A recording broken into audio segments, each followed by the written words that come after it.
Mutton అంటే ఇష్టం ఉండని వాళ్ళు ఎవరుంటారో చెప్పండి. చాలామంది మటన్ని ఫేవరెట్గా తీసుకుంటారు.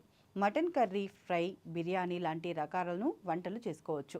ఇది శరీరానికి చాలా మేలు చేస్తుంది. Protein, iron, zinc, vitamin B 12 పుష్కలంగా ఉండటం వల్ల ఎనర్జీ లెవెల్స్ పెరుగుతాయి, రక్తహీనత తగ్గుతుంది, మజిల్స్ బలపడతాయి. కానీ మటన్ కొనేటప్పుడు తప్పు చేస్తే ఆరోగ్యానికి హాని జరిగే అవకాశం ఉంది. అందుకే మటన్ కొనేటప్పుడు ఎలా ఉండాలన్న దానిపై నిపుణులు కొన్ని సలహాలు, సూచనలు ఇచ్చారు. వాటిని పరిశీలన చేస్తే ముందుగా రంగు చూడండి.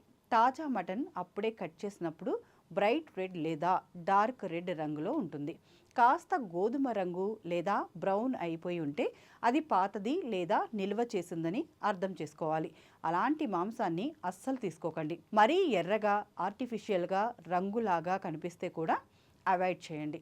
అలాంటి వాటిలో కెమికల్స్ కలిపి ఫ్రెష్గా చూపించే ప్రమాదం ఉంది.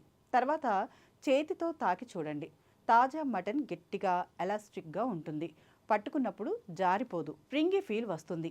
జారిపోతూ సాఫ్ట్గా లేదా వాటరీగా ఉంటే అది ఫ్రెష్ కాదు, ఫ్రిడ్జ్లో రోజుల తరబడి నిల్వ చేసినది అని అర్థం. వాసన చాలా ముఖ్యమైన సిగ్నల్. తాజా మటన్కి ఎలాంటి బ్యాడ్ స్మెల్ ఉండదు, లైట్ మీట్ స్మెల్ మాత్రమే వస్తుంది. కాస్త ఆఫ్ స్మెల్ లేదా బ్యాడ్ బడర్ వస్తే వెంటనే వదిలేయండి, ఎందుకంటే అది స్పాయిల్ అయిందన్న దానికి సంకేతం. ఎముకలు చూడండి. తాజా మటన్లో ఎముకలు బ్రైట్ వైట్ లేదా క్రిమ్సన్ వైట్ రంగులో ఉంటాయి. కొవ్వు పసుపు రంగులో మారిపోయి ఉంటే లేదా ఎముకలు మెత్తగా రంగు మారినట్లు ఉంటే అది పాతది. చిన్న ఎముకలు మెత్తబడి ఉంటే కూడా నిల్వ చేసిన మాంసానికి సంకేతం. మనం కొనే షాపును ఎంచుకోవడం కూడా ముఖ్యం.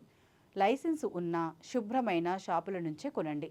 శుభ్రత లేని చోట మటన్ తీసుకోకండి. ఆన్లైన్లో తీసుకుంటే రేటింగ్స్, రివ్యూస్ బాగా చెక్ చేయండి. ఇలా చిన్న జాగ్రత్తలు తీసుకుంటే తాజా హెల్దీ మటన్ వస్తుంది. ఆరోగ్యం కూడా సేఫ్గా ఉంటుంది.